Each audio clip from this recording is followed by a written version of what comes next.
Now, protesters in Lebanon have been out on the streets once again, issuing a new call for action following 3 months of anti-government unrest.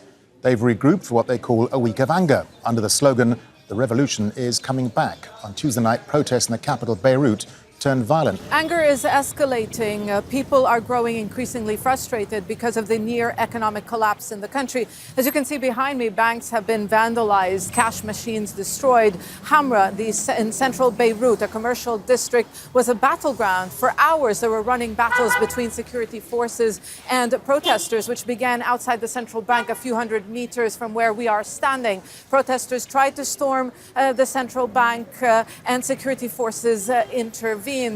People are angry because the banking sector, they've imposed capital controls. Basically, there's only a certain amount of money you can withdraw from your savings.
The Trump administration is warning now, threatening even, Iraq, if you kick out U.S. troops, we will cripple your economy.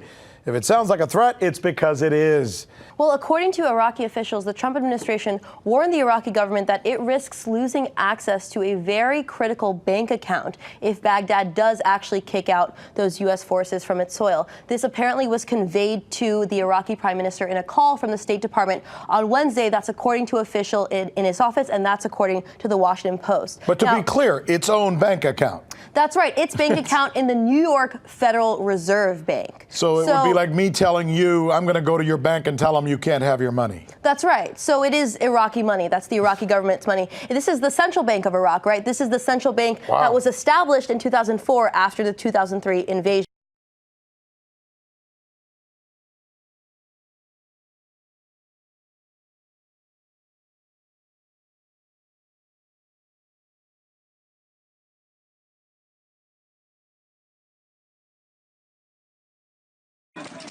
A tear gas grenade hits residents in their fourth-floor apartment in Lyon. An officer trips a protester in Toulouse. And in Paris, an officer fires a rubber bullet launcher at point-blank range. Each of these viral videos has led to an investigation and an unprecedented response from the French president. I expect the highest ethical standards from our police officers. I have asked the Interior Minister to make some very concrete proposals in this regard. Today, there are cases in which, I don't want to comment on them, they're being brought to court, unacceptable behavior was seen or pointed out. According to French media, the number of incidents being investigated by the police oversight body reached a new record in 2019. They include over 200 cases of alleged brutality during Yellow Vest protests.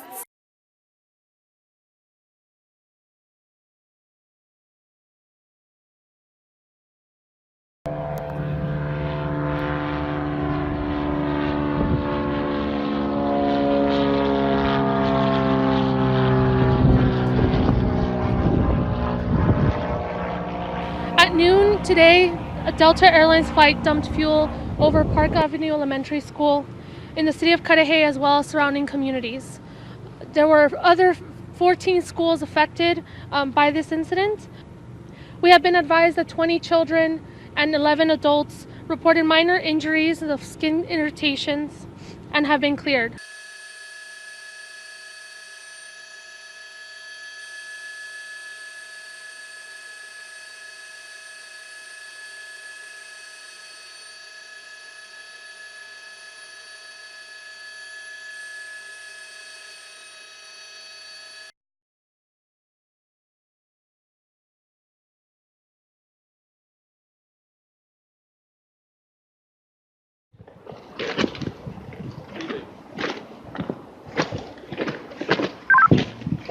826 911.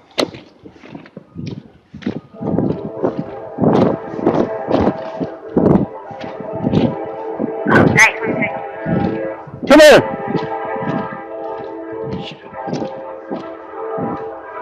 Give right more come out towards Piedmont at the railroad tracks.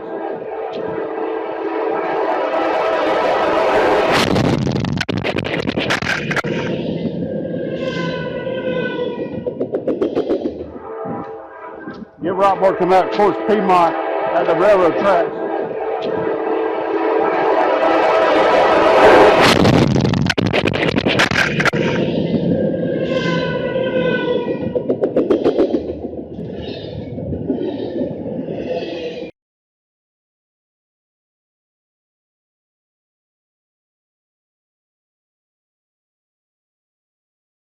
Finally tonight here, America Strong. Who's the boss? Well, tonight it just might be his son. It certainly was a glory day for Bruce Springsteen and his family, celebrating his son right there on the left, there with the whole family. Tonight, their youngest son, Sam, has grown up, training to become a firefighter. His mom sharing this image along the way, writing, "My youngest son, Sam, graduated from Monmouth County Fire Academy, #OurFamilyHero." And tonight, one more milestone. Firefighter Sam Springsteen. Sam, 26 years old, sworn in Jersey City, New Jersey today, reporting for duty, but hugging his other boss, his dad, his family, right there in the front row. We're very proud. We're very proud. Mom Patty holding his badge, and Sam the firefighter, modest. I don't have too much to say.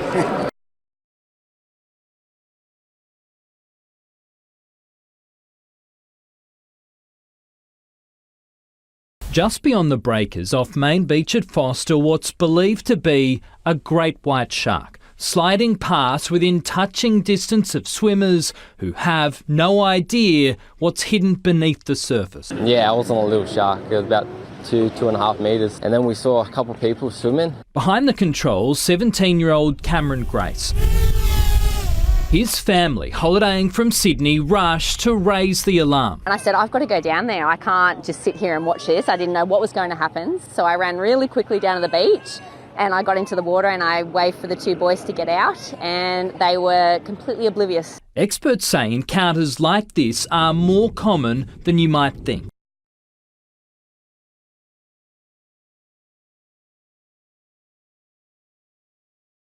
Now, we saw a media briefing there being addressed by the MEC Banyazali Sufi, the Premier, as well as the member of the SAPS.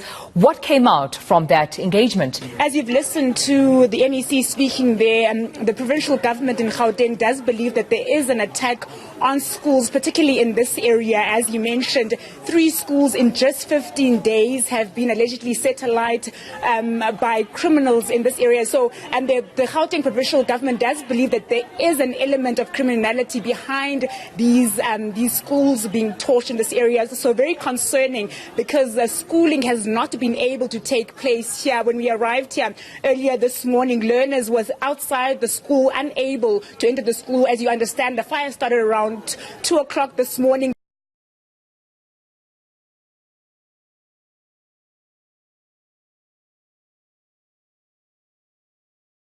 Careless commuters taking nosedives and risking their lives to catch trains form part of a new safety campaign in Melbourne. The alarming number of close calls is on the rise, and Metro has told Corianne Greenbank something has to be done. Rushing for the train can have nasty consequences, as some of this CCTV footage reveals. Commuters caught in a panic, tripping, falling and injuring themselves, some getting stuck between closing train doors. Metro Trains says scenes like this happen around 1,000 times a year on Melbourne's train platforms. And with a record number of commuters now using the service, around 800,000 a day, there's concerns this risky behaviour will only increase further. So a safety campaign's been launched, reminding people of the dangers. Keeping the train doors clear and not trying to keep them open